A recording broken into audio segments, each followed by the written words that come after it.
You've reached your 40s. You've built a life. You have experience, you have strength, you have stories. And suddenly, without warning, without any obvious reason, you wake up in the morning and feel like something is wrong. Not wrong like a problem you can fix.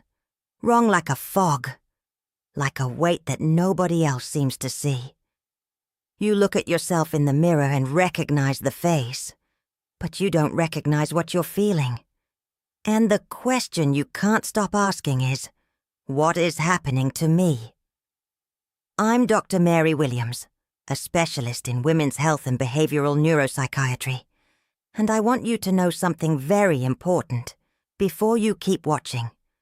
What you're feeling has a name, has a cause, has a scientific explanation, and has a solution. You are not going crazy. You are not being dramatic. And you are definitely not alone.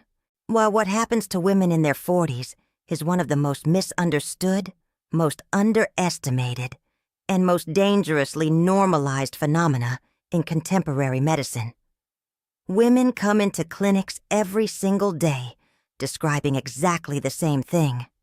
A silent emotional collapse that has no apparent cause, and they're sent home with prescriptions for anti-anxiety medication, with suggestions that they need more rest, that it's work stress, that it's modern life. And you know what is rarely truly investigated? What is happening inside their brains? What is happening with their hormones? What is happening in the biology of these women that, for decades, was completely ignored by medical science because the vast majority of historical clinical studies were conducted on male bodies? So today I'm going to sit here with you, and I'm going to explain everything. I'm going to tell you what is really happening, why it starts so suddenly, why so many women describe the exact same experience, and what you can do with this knowledge. Let's start from the beginning, from the place where everything begins, which is your brain. Your brain is an extraordinarily sensitive organ. It responds to everything, to light, to touch, to stress, to food, to sleep, and in a very special way, it responds to hormones. And when we talk about women, the hormone that has the most intimate, most profound, and most silent relationship with the brain is estrogen. Estrogen is not just the reproductive hormone. That is a very simplified and very incomplete version of what it actually does. Estrogen is a neuromodulator. That means it acts directly on brain tissue. It influences the production and regulation of neurotransmitters like serotonin, dopamine, and norepinephrine. Those three names you may have already heard, because they are exactly the substances that are out of balance in people with depression, anxiety, and mood disorders. And estrogen is directly involved in regulating all of them. Researchers at the National Institute of Mental Health published studies demonstrating that estrogen increases the sensitivity of serotonin receptors in the female brain. When estrogen levels are stable, the brain processes serotonin more efficiently. When those levels start to fall, the brain's ability to use the serotonin it produces becomes compromised. And the result of that is exactly that feeling of emptiness, of lack of pleasure, of sadness without reason that so many women describe. Now, why does this happen in your 40s? Why not at 25 or at 55? Because what begins in your 40s is a process called perimenopause. And this process is much longer, much more complex, and much more impactful than most people imagine. Most women think of menopause as an event, that moment when periods stop. But menopause itself is just a milestone, a point in time defined as 12 consecutive months without a period. What comes before that, which can last anywhere from 4 to 12 years, is perimenopause. And it is during this phase that the chaos begins. During perimenopause, estrogen levels do not fall in a linear and predictable way. They fluctuate. Sometimes they spike very high. Sometimes they crash overnight. Sometimes they stay unstable from one week to the next. And it is precisely this instability, this hormonal roller coaster, that the brain cannot keep up with. Because the brain is a system that loves predictability. It is an organ of patterns.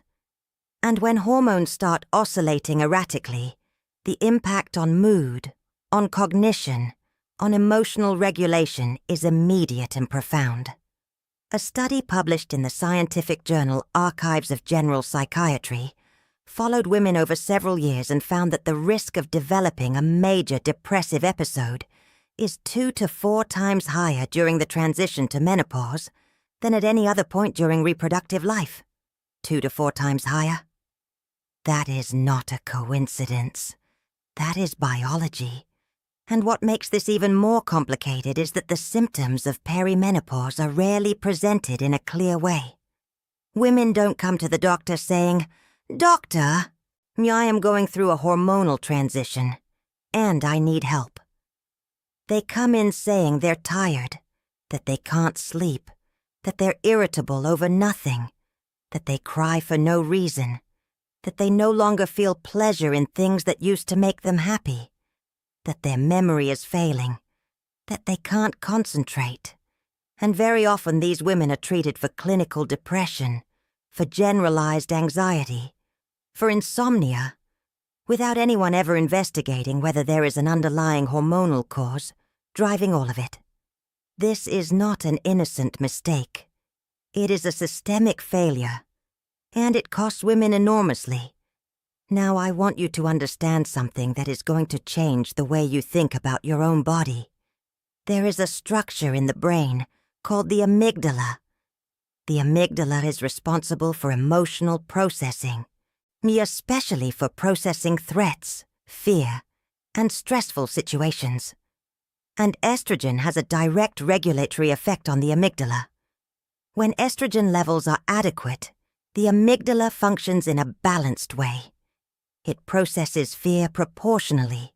It does not amplify threats that don't exist. When estrogen levels drop or fluctuate intensely, the amygdala becomes hyperactive. It starts reacting disproportionately to everyday situations. That difficult conversation at work becomes a catastrophe.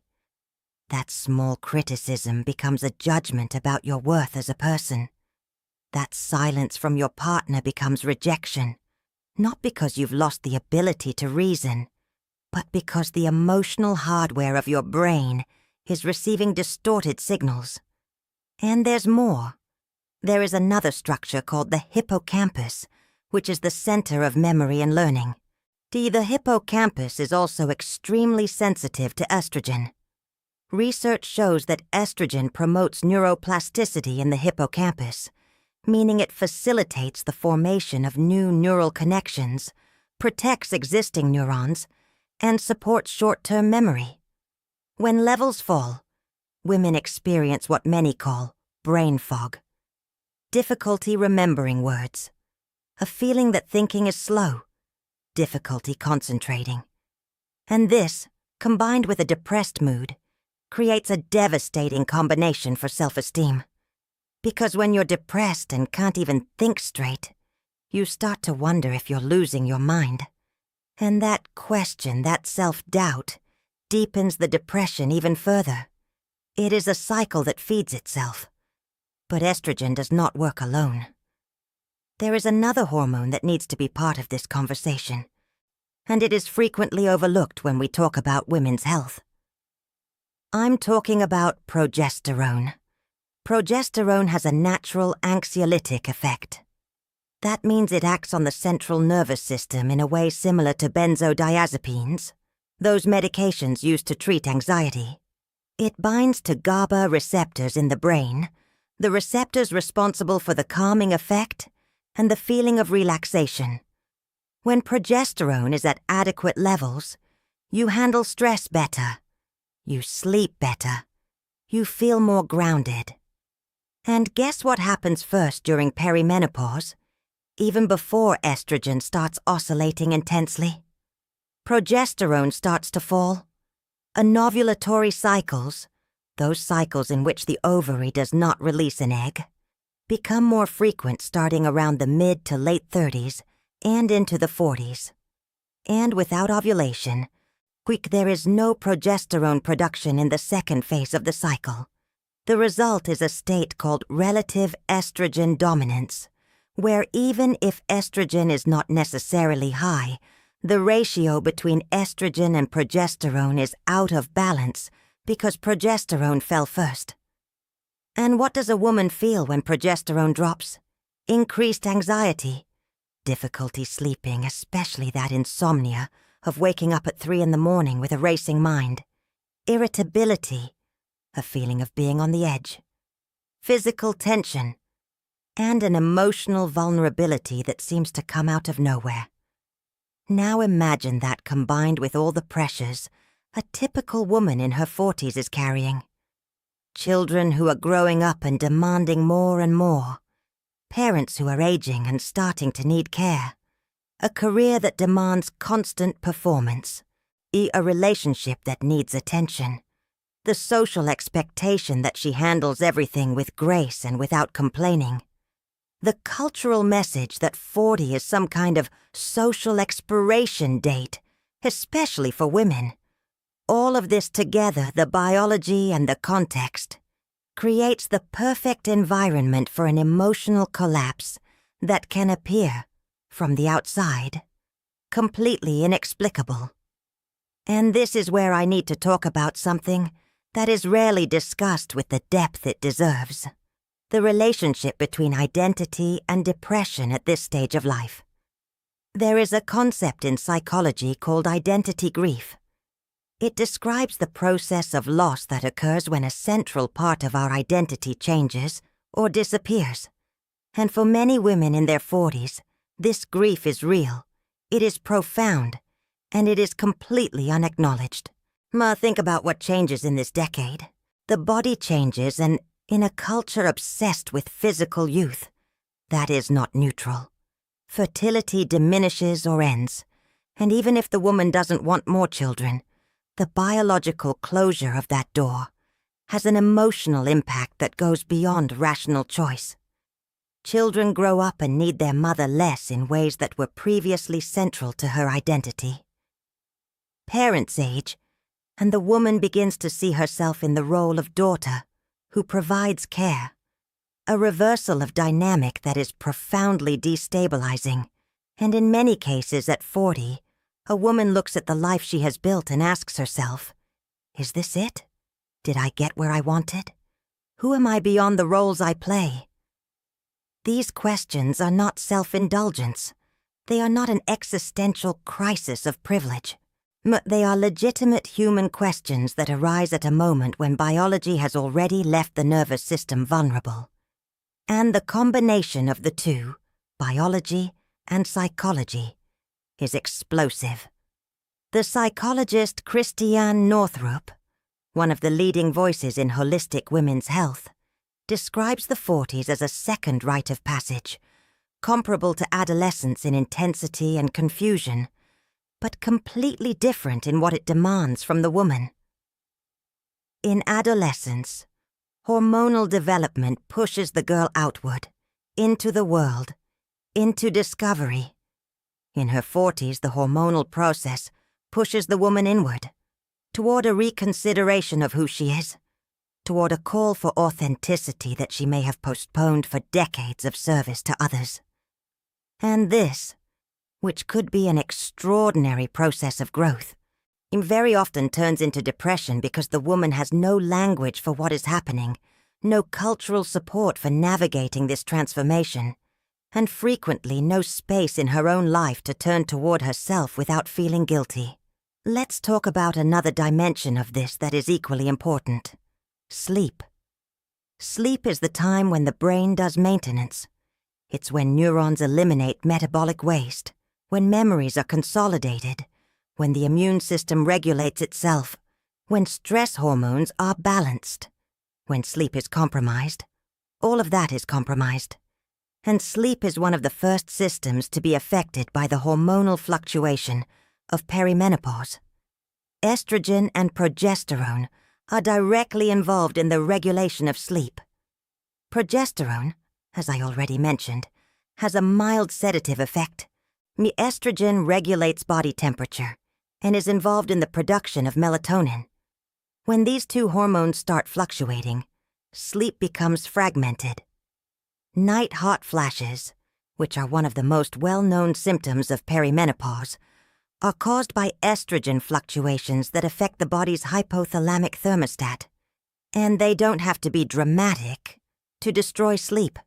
They can be small increases in temperature that wake a woman up repeatedly, without her even clearly noticing that it was the heat. The result is chronic sleep deprivation that worsens absolutely every other symptom. Irritability increases, cognitive ability decreases, emotional regulation worsens, stress tolerance falls, and depression deepens. Because a sleep-deprived brain is a vulnerable brain, a brain that cannot process emotions in a healthy way, that cannot gain perspective, that gets stuck in negative loops. Research published in the Journal of Clinical Endocrinology and Metabolism demonstrated that perimenopausal women with sleep disturbances have significantly higher rates of depression and anxiety than women in the same age group without sleep problems. Sleep is not a luxury. It is a medical necessity. And when it is stolen night after night by hormonal biology, the consequences are serious. Now I want to bring in an aspect of the story that I rarely hear being discussed, but that I consider fundamental. The question of cortisol. Cortisol is the stress hormone. It is produced by the adrenal glands in response to situations that the brain perceives as threats. In small doses and for short periods, cortisol is useful. It mobilizes us for action. But when cortisol levels stay chronically elevated, the damage to the body and the brain is extensive. And there is a very important two-way relationship between cortisol and ovarian hormones. Chronic stress suppresses the production of estrogen and progesterone, and the drop in estrogen and progesterone increases the stress response, making the nervous system more reactive. In other words, the hormonal fluctuation of perimenopause makes women biologically more sensitive to stress, and chronic stress, which many women in their 40s experience as a normal pattern of life, accelerates and worsens hormonal dysfunction. It is a negative feedback loop that can be very difficult to break without intentional intervention. Furthermore, chronically elevated cortisol affects the hippocampus directly. Our research has shown that excess cortisol kills neurons in the hippocampus. It literally shrinks that structure over time. And since the hippocampus is central to memory, learning, and mood regulation, the effects of a compromised hippocampus include exactly the symptoms of depression: persistent negative thinking, difficulty imagining positive futures, impaired memory, and a feeling of being stuck. So what I am saying is this: the depression that many women in their 40s experience is not weakness. It is not a lack of gratitude. It is not an absence of willpower. It is the visible expression of a series of deep biological processes happening simultaneously, affecting the brain, the nervous system, the endocrine system, sleep, cognition, and emotional regulation. And the good news, the news I most want you to take away from this conversation, is that when you understand what is happening, you can act, you have options, you have paths forward. Let's talk about them. The first step, and I can't emphasize this enough, is to investigate. Many women come to the doctor with symptoms of depression and leave with an antidepressant prescription without ever having had a hormonal blood panel done. That is inadequate. Before any treatment for depression in women of this age range, the hormonal profile needs to be evaluated. This includes estrogen, progesterone, testosterone, follicle-stimulating hormone, luteinizing hormone, and also the thyroid, because thyroid problems, which are extremely common in women after 40, cause symptoms practically identical to depression and are frequently not investigated. And also vitamin D, iron, vitamin B12, which are nutritional deficiencies that cause fatigue, depression, and brain fog. When you have that data in hand, you can have an informed conversation with your doctor about what is really going on in your body. The second path is hormone therapy, and here I need to demystify decades of confusion and fear that were created around this subject. In 2002, a large study called the Women's Health Initiative published results that caused widespread panic about hormone therapy, suggesting that it increased the risk of breast cancer, cardiovascular disease, and other serious problems. Women stopped using it en masse. Doctors stopped prescribing it. And for years, hormone therapy became stigmatized. But the problem is that subsequent and more careful analyses of that same study revealed serious methodological problems. The women in the study were older, many of them already in post-menopause for years, some with pre-existing risk factors, and the type of hormone used was synthetic, not bioidentical. Later analyses published in the British Medical Journal and other high-impact scientific journals showed that for women who begin hormone therapy during perimenopause or shortly after menopause, at appropriate doses and with monitoring, the benefits considerably outweigh the risks for the majority of women. Bioidentical hormone therapy, which uses hormones with a molecular structure identical to those produced by the body itself, has shown very promising results for the relief of mood symptoms, sleep, cognition, and overall quality of life. But this is a decision that needs to be made individually, with a doctor who truly understands female hormonal health, who orders tests, who evaluates health history, who weighs the risks and benefits specific to each woman. What I no longer accept, and I hope you won't either, is the idea that suffering is the only option, that your 40s have to be like this, that you have to endure it. The third path is sleep. And when I say that sleep needs to be a medical priority, I'm not talking about a habit or a lifestyle discipline. I'm saying that restoring sleep for perimenopausal women is a therapeutic intervention. There are approaches ranging from cognitive behavioral therapy for insomnia, which has solid scientific evidence and is often more effective than medication in the long term, to melatonin supplementation at appropriate doses, into the use of oral bioidentical progesterone, which in addition to its hormonal effect, has a directly sedative effect and can transform sleep quality. The fourth path is movement. And once again, I am not talking about aesthetics. I am not talking about losing weight or reaching some physical standard. I am talking about internal pharmacology. Physical exercise, especially resistance training combined with moderate aerobic exercise, is one of the most powerful interventions that exists for mood regulation. Studies published in JAMA Psychiatry showed that regular exercise is as effective as antidepressants for mild to moderate depression. And the mechanism is direct.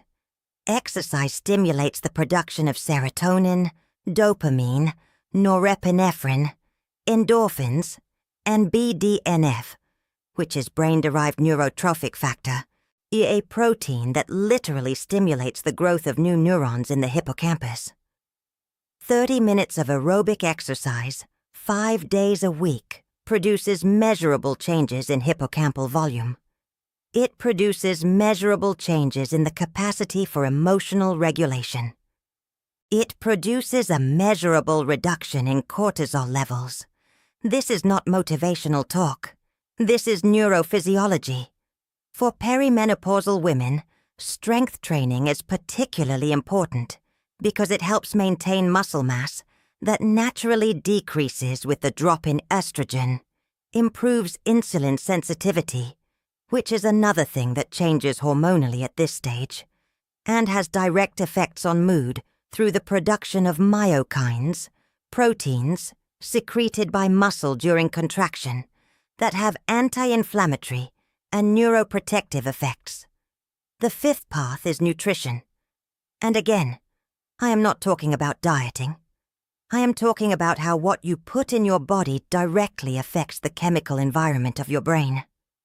The gut microbiome, the ecosystem of bacteria living in your intestine, he has a bidirectional relationship with the brain via the vagus nerve.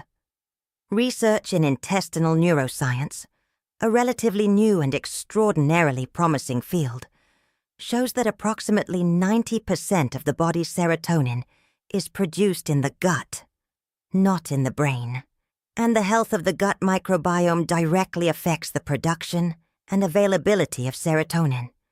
A diet rich in fiber, in fermented foods, in colorful vegetables, in healthy fats like those found in olive oil, avocado, and salmon, and low in refined sugars and ultra-processed foods, is a direct intervention on mental health. Refined sugar, for example, causes blood glucose spikes and crashes that directly affect mood. Systemic inflammation caused by a poor diet is associated with higher rates of depression. It is no coincidence that cultures with predominantly whole plant-based diets have significantly lower rates of depression than cultures with highly industrialized Western diets. And for perimenopausal women specifically, foods rich in phytoestrogens, such as fermented soy, flax seeds, and sesame seeds may have a mild modulatory effect on estrogen receptors that helps smooth out fluctuations. The evidence on phytoestrogens is complex and not unanimously agreed upon by scientists, but there is sufficient data to suggest that their regular consumption is part of an integrative approach that can help. The sixth path is psychotherapy, but not just any psychotherapy. Cognitive behavioral therapy has robust evidence for depression and anxiety. Acceptance and commitment therapy has been particularly useful for women going through identity transitions. And there is also a growing field of therapy specific to the menopausal transition, which combines psychoeducation about what is happening biologically with psychological work on identity, purpose, and adaptation. But beyond formal therapeutic approaches, there is something I consider equally powerful: community. Isolation deepens depression, and many women in their 40s are in deep emotional isolation even when surrounded by people because they have no one to talk to about what they are really feeling. Having other women to share this experience with, whether in a support group, in a close friendship, or in an online community, is therapeutic in a way that goes beyond what any medication can offer. The seventh path is intentional stress reduction. And here I want to be very honest. This frequently requires difficult decisions. It requires saying no. It requires setting boundaries. It requires removing some responsibilities from your plate. And for women who have been conditioned their whole lives to put others first, this can feel like selfishness. But I want to reframe that for you. Taking care of your mental health is not selfishness. It is survival. It is also, paradoxically, the only way to continue being useful to the people you love. You cannot give what you do not have. Nervous system regulation practices like mindfulness meditation, diaphragmatic breathing, yoga, and biofeedback techniques have growing evidence for reducing cortisol, improving mood, and improving sleep quality. A review published in the Journal of the American Medical Association analyzed 47 studies on meditation and concluded that it has a moderate but clinically significant effect on depression, anxiety, and pain. Moderate, not miraculous. But when combined with the other approaches, it is part of a care system that works. Now, I want to pause here and speak with you directly about something I consider one of the most neglected aspects of this entire conversation. What other people need to understand about what you are living through. If you have a partner, if you have teenage children, if you have close friends, if you have co-workers, the people around you are probably confused. They are seeing you differently, maybe more distant, maybe more irritable. Maybe you cry easily, and they may be interpreting that as rejection, as weakness, as a passing phase that will sort itself out. What they need to understand is that what is happening to you is real. It is biological, and it is not a choice. It is not that you decided to be sad. It is not that you're seeking attention. It is not that you have no reasons to be happy. It is that your brain is navigating a hormonal storm it has never navigated before, without a map, frequently without support, and doing so while keeping the rest of life functioning. Communicating this to the people you love, to the extent possible, matters. Not because you need permission to feel what you feel, but because isolation worsens everything. And because the people who love you generally want to support you, they simply don't know how to do that when they don't understand what's happening. There are excellent resources today.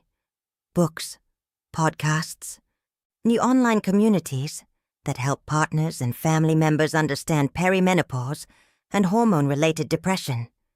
Sharing those resources can be a starting point.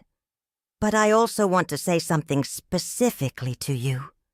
You are not obligated to educate everyone around you about your own suffering while you are suffering. There are moments when your number one priority is to take care of yourself. And that is completely legitimate. I want to now address a topic I consider of enormous clinical importance, and that is rarely discussed. The difference between hormonal depression and traditional clinical depression, and why that distinction matters for treatment. Depression is diagnosed by behavioral and symptomatic criteria. But it is not a homogeneous disease. There are different subtypes, with different causes, on a different neurobiological profiles, and different responses to treatment. The depression associated with hormonal fluctuation, which researchers sometimes call perimenopausal depression, has specific characteristics.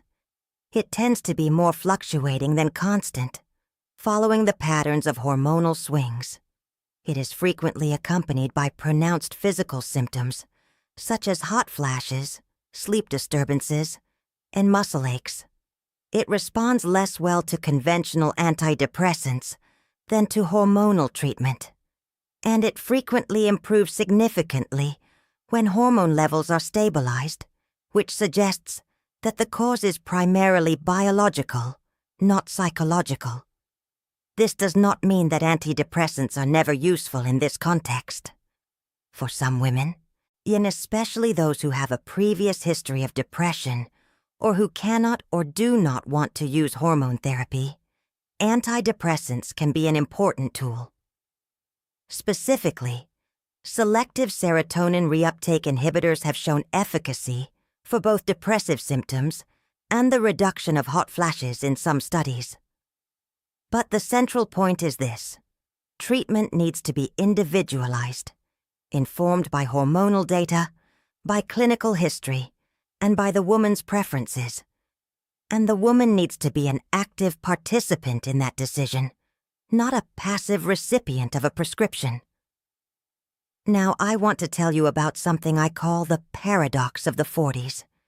And it is one of the clinical observations that has most stayed with me throughout my years of practice. The women who arrive at their 40s with the most emotional difficulty, in my experience, you are frequently the strongest women, the ones who never asked for help, the ones who always managed, the ones who were the pillar for everyone around them. And the paradox is that this same strength, this capacity to endure, to keep functioning despite everything, very often delayed the recognition that something was wrong. Because they kept functioning, they kept working, caring, producing, and inside they were fragmenting. The cultural message that was given to these women throughout their entire lives is that asking for help is weakness, that feeling difficulty is a lack of gratitude, that becoming depressed is a luxury that people with responsibilities cannot afford. And those messages are lies. They are lies that cause real harm. You can be strong and be suffering at the same time. You can handle your responsibilities and still need help. You can have a life that looks great from the outside and be struggling on the inside. These things do not contradict each other. And the most courageous act that a woman in her 40s can take, very often, is to stop, to look inward, to acknowledge what she is feeling, and to ask for help. I also need to address the question of testosterone, because it is frequently overlooked when we talk about women's health. Yes, women produce testosterone. In smaller amounts than men, but it has important functions in the female body and brain. Testosterone contributes to libido, to energy levels, to mental clarity, to motivation, and to the sense of well-being. And testosterone levels in women also decline with age, gradually and continuously from the mid-20s, but with a more marked decline during perimenopause. Women with low testosterone frequently describe exactly the syndrome of apathy. They are not necessarily sad, but they feel no pleasure. They have no desire to do anything. They have lost motivation. They have lost libido. They feel like they are watching life from behind glass. This is clinically distinct from classic depression, but is frequently misdiagnosed as such. Testosterone evaluation should be a routine part of the hormonal checkup for women over 40. And testosterone replacement in women, when indicated, can have transformative effects on mood, energy, and quality of life. This is well documented in the scientific literature, although the specific protocol needs to be carefully individualized. I want now to talk about something that has touched me deeply throughout my entire career, and that I believe is at the heart of this entire conversation. There is a possibility inside this crisis that is not always seen as a possibility. In your 40s, when everything unravels a little, when the roles you have played for decades begin to loosen, when the body demands that you pay attention to it, when the hormones force a pause, an inward gaze, a questioning, there is an invitation hidden within all of that. An invitation to ask yourself, who am I beyond what I do for others? What do I genuinely want? What gives me meaning, not in theory, but in the practice of daily life? What parts of me did I leave behind over the years that deserve to be reclaimed? This is an identity crisis.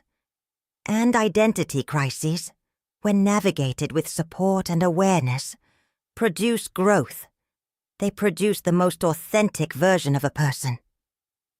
Many women tell me, after having navigated this phase, that their 40s were the most difficult period of their lives, and also the most transformative, that they came out of it more whole, more true, more courageous than they had ever been. I am not romanticizing suffering. Suffering is real and deserves to be treated. But I am saying that within the suffering there is a seed. And when you nurture it, with treatment, with self-knowledge, with community, with lifestyle change, that seed can grow into something you did not expect. The decades of the 40s and 50s are, for many women, the most productive, most creative, and most fulfilling years of their lives. When the fog lifts, when the system rebalances, when they finally allow themselves to put themselves first. There is a fascinating study conducted by researchers at the University of Warwick in the United Kingdom that analyzed subjective well-being across the lifespan in more than 500,000 people in different countries. The result was a U-shaped curve. People tend to be happiest at the beginning and end of adult life, with a valley of well-being in middle age, especially between the ages of 40 and 55. But what this study also showed is that people who traverse this valley tend to emerge on the other side with higher levels of well-being than they had before. Because something shifts. Because priorities become clear. Because what is not essential is discarded. Because authenticity asserts itself. You are in the valley right now. And this is not the end. It is the middle. Before I finish, I want to leave you with something practical. A list of signs that you need to seek professional help urgently. Not tomorrow, not next week. Urgently. If you have thoughts that it would be better not to be here. If you are feeling completely hopeless, as if things will never get better. If you cannot get out of bed for days at a time. If you are using alcohol or other substances to cope with what you are feeling. If you feel unable to take care of yourself or of your basic responsibilities. If you are hurting yourself. Those are signs that you need help now. And seeking that help is not weakness. It is the most courageous and most intelligent act you can take.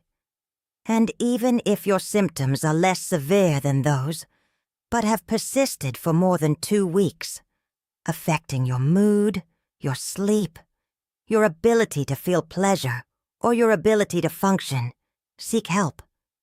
Talk to a doctor, to a gynecologist who specializes in hormonal health, to a psychiatrist, to a psychologist. You do not have to wait until you hit rock bottom to deserve care. You deserve care now, in the state you're in. Not when you're better, not when you find the time, and not when you have sorted everything out for everyone else. Now, what is happening to women in their 40s is real. It is biological, it is multifactorial, and it is treatable. There is no single solution, no magic pill, no simple answer to something that is complex. But there is a path, there is knowledge, there is science, and there are professionals committed to women's health in all of its complexity. You are not going crazy. You are not being weak. You are not failing. You are navigating one of the most complex transitions in human life, with insufficient resources, insufficient information, and insufficient support. And even so, you are here, seeking to understand, seeking to take care of yourself. That alone is already an act of resistance, already an act of self-love. I believe in your capacity to get through this, and I have seen hundreds of women get through it. And on the other side, they found something they did not expect. Themselves. The most real, most free, most powerful version of themselves. That is the invitation the 40s hide, within the crisis. And you have every right to accept it. Thank you for being here. Take care of yourself,